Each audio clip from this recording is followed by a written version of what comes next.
Komisi Nasional Hak Asasi Manusia, Komnas HAM, meminta Kapolri Jenderal Listio Sigit Prabowo untuk memeriksa jajaran Polres Cirebon Kota dan Polda Jabar terkait kasus Vina Cirebon. Rekomendasi ini diberikan setelah Komnas HAM menyelidiki kembali kasus Vina Cirebon sejak Mei tahun 2024.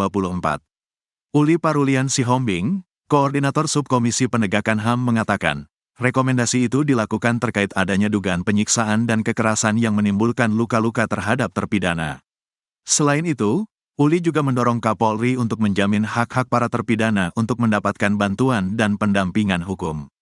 Menjamin terpenuhinya hak-hak para terpidana untuk terbebas dari segala tindakan penyiksaan, penghukuman atas perlakuan yang kejam, tidak manusiawi, merendahkan derajat dan martabat kemanusiaannya, ujar Uli.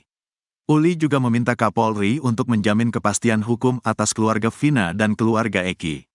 Memastikan perlindungan dan pemenuhan hak atas keadilan dan kepastian hukum terhadap keluarga saudara Eki dan saudari Vina dalam upaya hukum, sambungnya. Di kasus Vina Cirebon ini, Komnas HAM juga menemukan adanya 3 jenis pelanggaran. Hal ini disimpulkan setelah pihaknya melakukan pemantauan dengan meminta keterangan sejumlah pihak, mulai dari saksi, kuasa hukum, ahli, hingga para penyidik. Berdasarkan pemantauan, Komnas HAM menyimpulkan ada 3 jenis pelanggaran HAM berdasarkan Undang-Undang Hak Asasi Manusia Nomor 39 Tahun 1999, kata Uli melalui keterangannya, Senin, tanggal 14 Oktober tahun 2024. Pelanggaran HAM pertama yakni terkait dengan hak atas bantuan hukum. Dari keterangan para terpidana dan kuasa hukum, pada 2016 lalu para terpidana tidak didampingi oleh kuasa hukum saat pemeriksaan penyelidikan dan penyidikan di Polres Cirebon. Absennya hak atas bantuan hukum juga terkonfirmasi berdasarkan putusan sidang etik Bid Propam Polda Jabar dan Si Propam Polresta Cirebon pada sekitar Maret tahun 2017, jelas Uli.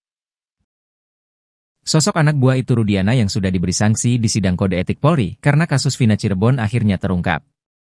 Sosok anak buah Itu Rudiana ini diungkap Komisioner Komnas HAM Uli Parulian Sihombing. Disebutkan Parulian, anak buah Itu Rudiana di unit narkoba Polres Cirebon Kota ini menjalani sidang kode etik Polri karena diduga telah melakukan pelanggaran prosedur saat proses penangkapan yang sewenang-wenang. Di sidang kode etik itu, anak buah Itu Rudiana dihukum teguran tertulis. Saat ditanya siapa nama anak buah Itu Rudiana ini, Uli enggan mengungkapkan. Namun, dia menyebut anak buah Itu Rudiana ini telah meninggal dunia sekira 3 tahun yang lalu. Selain anak buah Itu Rudiana ini, Bid Propam Polda Jabar juga sudah memberikan sanksi etik kepada petugas tahanan yang diduga melakukan kekerasan terhadap para tersangka, saat ini sudah terpidana, serta penyidik yang tidak memberikan akses bantuan hukum kepada tersangka. Hal ini selaras dengan temuan Komnas HAM, yang memang menemukan nama-nama mereka dalam proses penyelidikan yang dilakukannya. Pernyataan Parulian Sihombing ini disangsikan kuasa hukum terpidana kasus Vina Cirebon, Titin Prialianti.